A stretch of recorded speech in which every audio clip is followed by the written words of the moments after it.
Então o movimento será retilíneo uniforme se ele acontecer ao longo de uma reta e se ele se deslocar, ou seja, sempre de quantidades iguais, em intervalos de tempos iguais, ou seja, o intervalo de 0 a 1 é T1 menos T0, o intervalo de 1 a 2 é T2 menos T1, ou seja, intervalos de tempos iguais, percorrendo, deslocando sempre comprimentos iguais.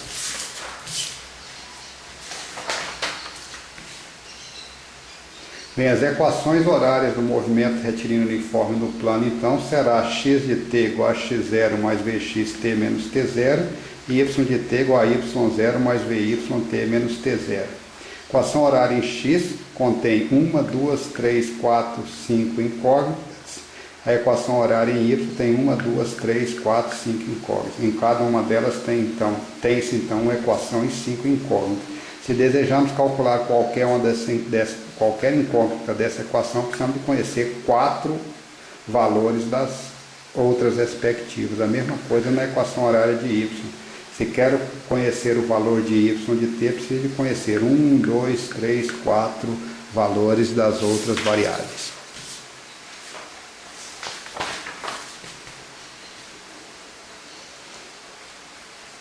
Bem, um movimento retilíneo uniforme simples, mais simplificado, ou seja, aquele que acontece paralelo a um dos eixos, ou seja, tem um sistema coordenado norte, sul, leste, oeste, e um objeto que se desloca em movimento retilíneo uniforme segundo essa reta que passa por a linha.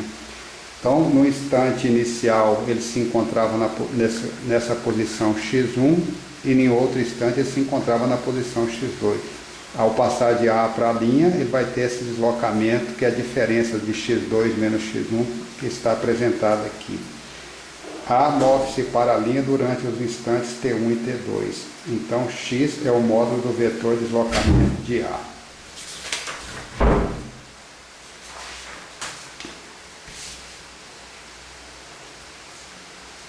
Bem, exemplo de aplicação. Se nós tivermos aqui a cidade de Brasília e a cidade de Goiânia separadas uma da outra de uma distância de 200 quilômetros, se o movimento horário acontecer dessa forma, ou seja, de 0 a 200 quilômetros, está aqui a coordenada x e está aqui a coordenada tempo, onde nós começamos a se deslocar de Brasília na direção de Goiânia ao meio-dia. Então está aqui marcado meio-dia, 13 horas, 14 horas, 15 horas. Quando foi 15 horas, tínhamos deslocado de Brasília até a Goiânia, ou seja, uma distância de 200 km. Para poder determinar o valor da velocidade, no caso aqui só a velocidade Vx, nós precisaríamos de conhecer qual é o valor de x2 menos x1, e saber o tempo final menos o tempo inicial, 200 km menos 0 km, se essa posição coincidir com a origem dos eixos, 15 horas menos 12 horas. Então daria um valor de velocidade de 200 km em 3 horas, 66,7 km por hora. Estamos admitindo aqui nesse caso que o movimento era retilíneo uniforme, ou seja, estava percorrendo distâncias iguais em intervalos de tempos iguais.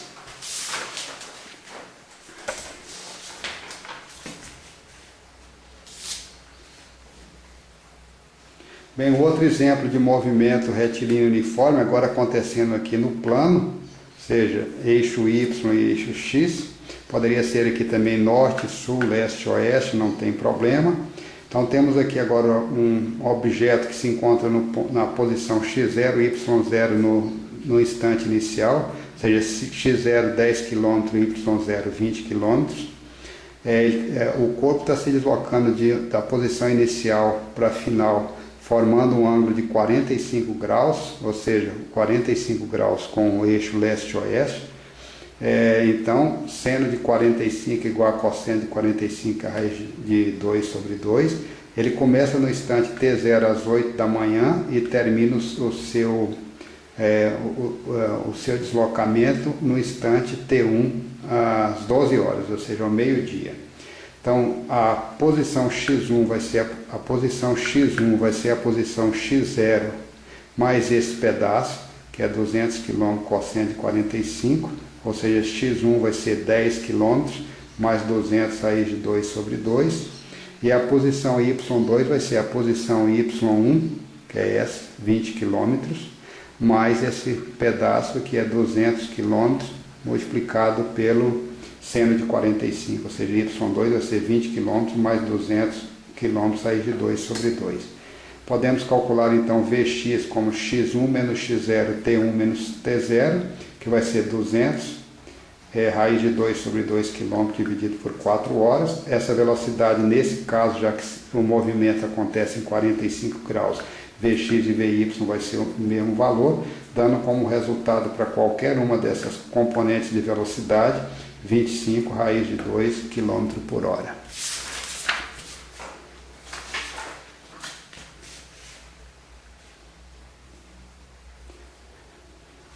Bem, às vezes é comum falar também na física em movimento retilíneo uniforme sem citar o sistema de coordenadas, definindo a velocidade como sendo apenas a distância percorrida dividido pelo tempo gasto.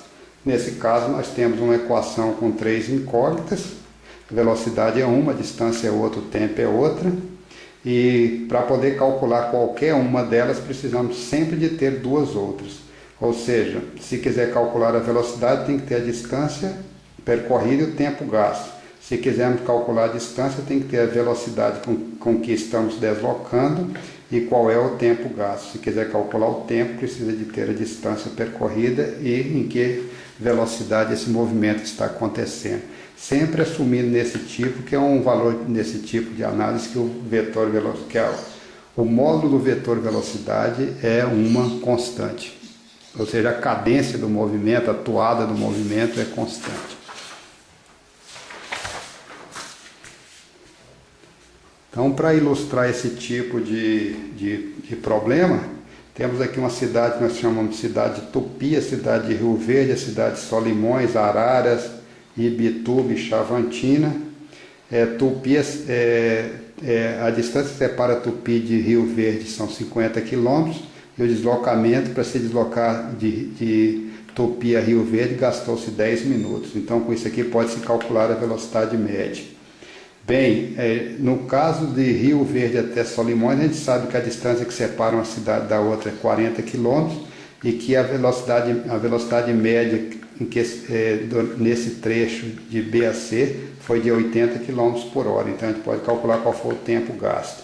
E assim por diante, de Araras até Ibituba, velocidade 60 km por hora, gastou meia hora.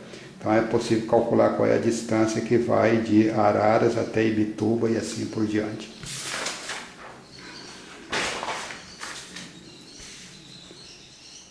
Bem, como observações importantes, o velocímetro de um carro mede a velocidade instantânea.